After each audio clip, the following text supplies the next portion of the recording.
నీ తల్లిని నీ తండ్రిని సన్మానించమని దైవవాక్యం తెలియజేస్తుంది. పిల్లలు మీ కన్న తల్లిదండ్రుల దగ్గర మోసపూరితంగా బ్రతకూడదు, అపనమ్మకస్తులుగా బ్రతకూడదు. మీరు తల్లిదండ్రులను ఎప్పుడు సంతోషపరచాలి, తల్లిదండ్రులని నిర్లక్ష్యపరచకూడదు. కారు చీకట్లో ఆ దీపం ఆరిపోతుంది అన్నాడు. వృద్ధాప్యంలో మీ తల్లిదండ్రులు నిర్లక్ష్యం చేయకూడదు, దానివల్ల మీకు కీడు కలుగుతుంది అన్నాడు దేవాతి దేవుడు. తెలుసో తెలియకో పెద్దవాళ్ళు మిమ్మల్ని తిట్టారేమో, ఒకవేళ కొడుకే కదా కూతురే కదా అని చెప్పేసి ఆ స్వతంత్రం మీద మిమ్మల్ని ఏమైనా అరిశారేమో. వారు పెద్దవాళ్ళు, నువ్వు చిన్నదానివి. అనేకమైన సార్లు దైవజనురాలైనటువంటి నేను, మరి నాకన్నా పెద్దవారు, వారు పెద్దవారు అయి ఉన్నప్పటికీ అనుకోనటువంటి మాటలు కొన్ని సందర్భాలు వారు మాట్లాడుతున్నప్పుడు అది వారి మూర్ఖత్వంతో, వారి అజ్ఞానంతో, వారి అవివేకంతో మాట్లాడుతున్న వారి వయస్సును నేను గౌరవించాను. వారి వయస్సును గౌరవించి వారిని ఎన్నోసార్లు నేను క్షమించాను.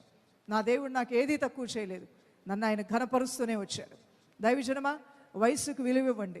తల్లిదండ్రులు పెద్దవాళ్ళు మీకన్నా, మీ వయసుతో పోలిస్తే వారి వయసు చాలా పెద్దది. వారికి మీకు పోలికేంటి అసలు? వారి అనుభవాల్లో మీ అనుభవం ఎంత? తీసిపడేయద్దు తల్లిదండ్రుల్ని. ఇంట్లో ముదిమ వచ్చినటువంటి ముసలి వాళ్ళు ఉంటే ఇంటికి కిరీటం వంటి వారిని తీసిపడేయొద్దు. ఇంట్లో వారు ఒకవేళ విసుగు పుట్టిస్తున్నారేమో, చిరాకు పెడుతున్నారేమో, భరించుకోండి. వారిని తప్పు పట్టి ఇది చేయొద్దు. అలానే దేవునికి నమ్మకంగా ఉండాలి.